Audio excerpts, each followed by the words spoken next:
Good bad ugly வெறித்தனமான வசூலை செஞ்சுட்டு இருக்குங்க.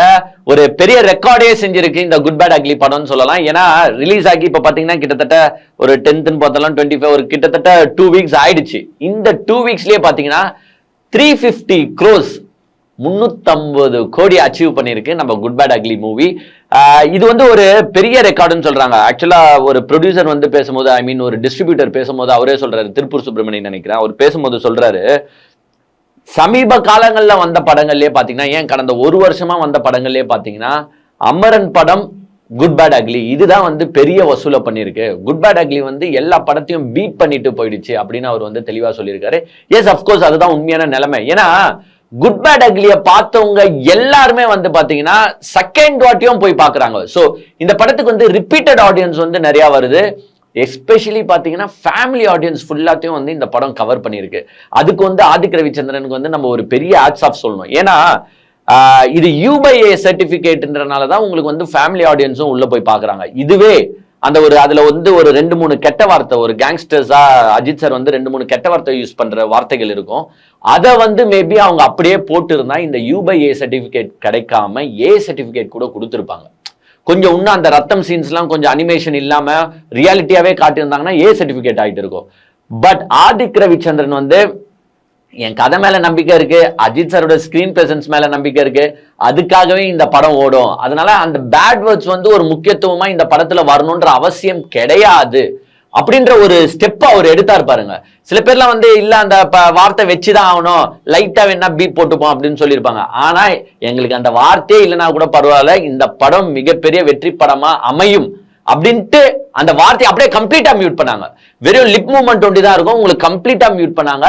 அப்படி பண்ணி U/A சர்டிபிகேட் வாங்கி ஃபேமிலி ஆடியன்ஸ் ஃபுல்லாத்தையும் உள்ள வர வச்சாங்க பாருங்க. அதுதான் இந்த படத்தோட மிகப்பெரிய வெற்றி. ஏன்னா அஜித் சாரை ரசிக்கிற அந்த பெண்கள் கூட்டம்லாம் உங்களுக்கு நல்லாவே தெரியும். அஜித் சாருக்கு அவ்வளோ லேடி ஃபாலோவர்ஸ் இருப்பாங்க, அவ்வளோ பெண் ரசிகைகள் இருப்பாங்க.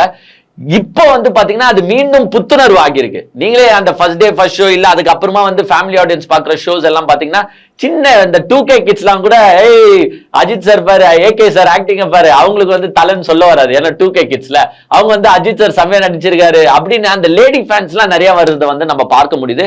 ஸோ கம்ப்ளீட்லி ஒரு மிகப்பெரிய ஹிட் ஆகி இருக்கு இந்த படம். இந்த படம் எப்படியோ வந்து பாத்தீங்கன்னா இந்த 2 வீக்ஸ்லயே வந்து செமையா வசூல் பண்ணிருச்சு. இப்போ வந்து May 10th மோஸ்ட்லி வந்து நெட்ஃபிளிக்ஸ் வந்து இதை வந்து OTT பிளாட்ஃபார்ம்ல ரிலீஸ் பண்ண போறாங்க. ஸோ சேட்டலைட் ரைட்ஸ், அந்த ரைட்ஸ், இந்த ரைட்ஸ்ன்னு போகும்போது வசூல் எங்கேயோ போய் நிற்க போகுது. அதே மாதிரி இன்னொரு விஷயம் என்ன சொல்லியிருக்காங்கன்னு பார்த்தீங்கன்னா, இந்த படம் வந்து ஒரு மிகப்பெரிய வசூலை வந்து மலேசியாவில் பண்ணியிருக்கு அப்படின்னு சொல்றாங்க. ஏன்னா அஜித் சாருக்கு அங்கே மோஸ்ட்லி நீங்க மலேசியன் ஆடியன்ஸை எடுத்துட்டீங்கன்னா ரஜினி சார் ஃபேன்ஸா இருப்பாங்க. ஏன்னா கபாலி, காலா இந்த மாதிரி படங்கள்லாம் மலேசியா மக்களுக்காகவே எடுத்த மாதிரி இருக்கும் இந்த படங்கள். இங்க வந்து பாத்தீங்கன்னா அஜித் சாருக்கும் ஒரு மிகப்பெரிய ஆடியன்ஸ் இருக்கு, பிளஸ் விஜய் சாருக்கும் வந்து ஃபேன் ஃபாலோவர்ஸ் இருக்காங்க. பட் அஜித் சாரோட படம் ஒரு மிகப்பெரிய ரெக்கார்டை அங்க பண்ணிருக்கிறது அப்படின்னு சொல்றாங்க. ஏன்னா மிகப்பெரிய வசூலை இந்த படம் ஈட்டிருக்கு. தமிழ் ஆடியன்ஸ் மட்டும் 2வது வாட்டி பார்க்கல, மலேசியன் ஆடியன்ஸும் பாத்தீங்கன்னா இந்த படத்தை 2-3 வாட்டி பாக்குறாங்க, ரசிச்சு பாக்குறாங்க. இந்த ரசிச்சு பாக்குறாங்கன்ற வார்த்தை தான் முக்கியமான வார்த்தை. ஏன்னா ஒரு படத்தை பார்க்கணும்னு பார்க்கல, அதோட அந்த ஆவல் அவங்க கிட்ட இருக்கு. ஒரு அந்த அது எல்லாமே அஜித் சாரோட ஸ்கிரீன் பிரசன்ஸுங்க. அஜித் சாருன்ற மனுஷன், அவரோட லுக்கு, அவரோட வாக்கு, அது போதும் அப்படின்றதுக்கு உதாரணம் வந்து பாத்தீங்கன்னா குட் பேட் அக்லி. சோ மிகப்பெரிய வசூலை ஃபாரின்லயும் வெளிநாட்டிலயும் இந்த படம் பண்ணிருக்கு. அதுக்காகவே வந்து ஒரு பெரிய லெவல் போயிடுச்சு இந்த படம். பிளஸ் அஜித் சார் என்ன பண்ணிட்டு இருக்காரு, இப்போ படம் ஒரு சைடு ஓடிட்டு இருக்கு, படம் ஒரு சைடு வசூல் பண்ணிட்டு இருக்கு. அவரோட ஃபேம் எங்க போயிட்டு இருக்கு பாருங்க. கார் ரேஸ்ல மனுஷன் நினைச்சுன்னு இருக்காரு.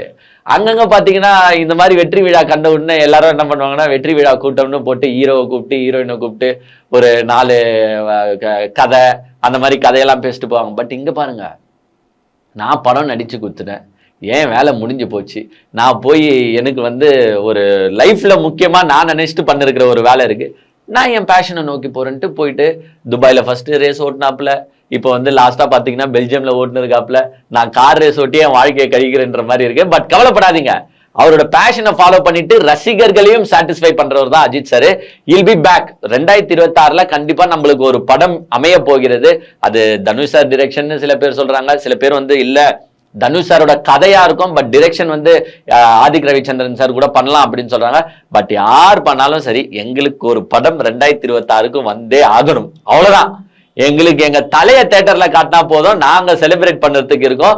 சோ யாருன்னா எடுங்க, யாருன்னா ப்ரொடியூஸ் பண்ணுங்க, யாருன்னா கதை எழுதுங்க. எங்க தலையை எப்படின்னா 2026 கூட்டு வர வேண்டியது உங்களோட பொறுப்பு. வேற எதுவுமே அஜித் சார் ஃபேன்ஸோட ஆசையே கிடையாது.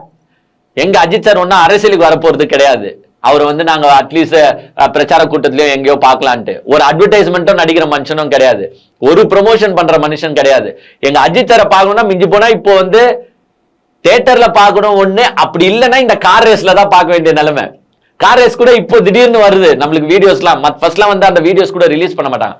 சோ எங்க தலையை நாங்க தியேட்டர்ல எப்படின்னா பார்த்தே ஆகணும். வேற எதுவுமே தவிர்த்து எங்க கிட்ட ஒரு வேற ஏதோ ஆசை கிடையாது.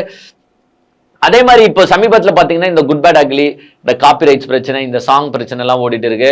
நம்ம கங்கை அமரன் சார் கூட ஒரு பேட்டியில ஒரு நிகழ்ச்சியில பேசும்போது சொன்னாரு, நீங்க 7 கோடி சம்பளம் போட்டு ஒரு மியூசிக் டைரக்டரை வச்சிருக்கீங்க, பட் எங்க பாட்டு போட்டாதான் ஹிட் ஆகுது, அஜித் சார் இருந்தாலும் எங்க பாட்டால தான் ஓடுது அப்படின்ற ஒரு டைலாக பேசியிருந்தாரு.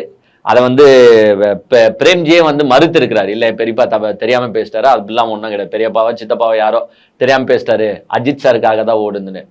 கொஞ்சம் இந்த வயசாயிட்டா இந்த மாதிரி பேச்சுக்கள் வரும்னு நினைக்கிறேன். அது நம்ம ஒன்றும் செய்ய முடியல. ஸோ அவரை பத்தி நம்ம தப்பா பேசுறதுக்கு ஒன்றும் இல்லை. எங்க தலையை எப்படி ரசிக்கணும்ன்றது எங்களுக்கு தெரியும். உங்க பாட்டு இல்லைனாலும் ஓடி.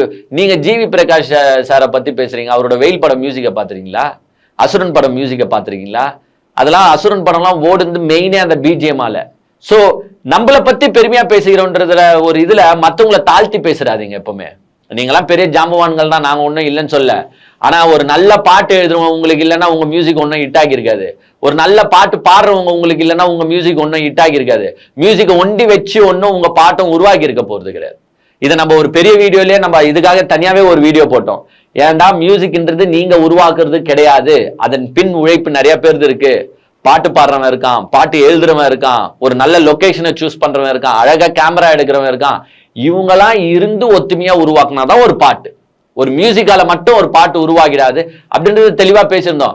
அதே மாதிரி அந்த பாட்டுக்கு குட் பேட் அக்லி டீமோ ரிப்ளை நோட்டீஸ் கொடுத்திருந்தாங்க. ஏங்க பாட்டுக்கு உரிமையாளரான ப்ரொடக்ஷன் சைட்ல இருந்து நாங்க பெர்மிஷன் வாங்கிட்டோம். ஏன்னா இது வந்து சாதாரண ரோட்ல போறவங்க எடுக்கிற படம் கிடையாது. அஜித் சார் நடிக்கிறாரு. அஜித் சார்லாம் வந்து ஒரு பாட்டு யூஸ் பண்றோம், ஒரு சீன் யூஸ் பண்றோம்னா என்ஓசி இல்லாம பண்ற ஆள் அஜித் சார் கிடையாது. அவங்க தெளிவா சொல்லிட்டாங்க, நாங்க ப்ரொடக்ஷன் அந்த பாட்டு எங்க எடுக்கிறோமோ அவங்க கிட்ட இருந்து பெர்மிஷன் வாங்கியாச்சு. எல்லாருக்கிட்டையும் போய் இப்ப சரி இளையராஜா சார் கிட்ட பெர்மிஷன் வாங்கணும்ன்றீங்க, அப்புறமா அந்த பாட்டு பாடினவங்க கிட்டயும் பெர்மிஷன் வாங்கணுமா? அந்த பாட்டை எழுதினவர்கிட்டயும் பெர்மிஷன் வாங்கலாமா? இப்படி ஒருத்தர்கிட்ட பெர்மிஷன் வாங்கியிருந்தா டீம் சுத்தின்னு இருக்க முடியும். லாஸ்ட்ல யார் தான்?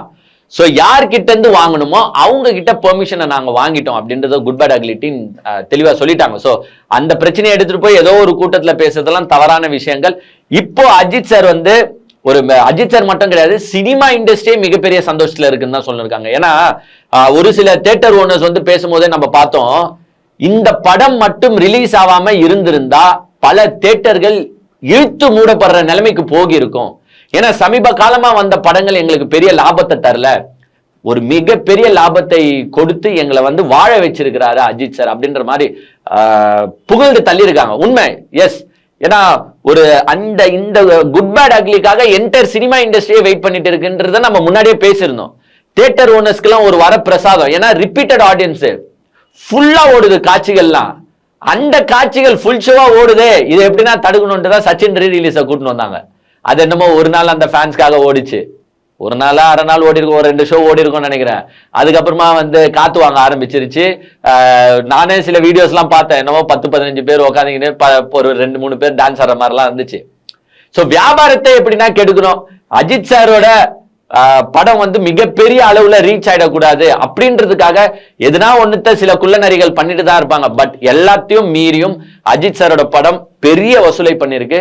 Ajith sir and the production team as well as the entire cinema industry happy. இந்த குட் பேட் அக்லியால ஒரு பெரிய புத்துணர்ச்சியை கொடுத்துருக்குன்னு சொல்லலாம். இந்த சினிமா இண்டஸ்ட்ரிக்கே பெரிய புத்துணர்ச்சி. நெக்ஸ்ட் என்ன படம் வரும், என்ன படம் வரும், என்ன படம் வரும்ன்ற ஆவலை வந்து மக்கள் மத்தியில வச்சிருக்காங்க. So good bad ugly entire treat for cinema audience அப்படின்னு சொல்லலாம். 2026 எப்படின்னா தலா ஒரு படம் எங்களுக்கு நச்சு குத்துரு ப்ளீஸ். அதுல மட்டும் ஏதோ கவுத்து விட்டுறாதீங்க எங்களை.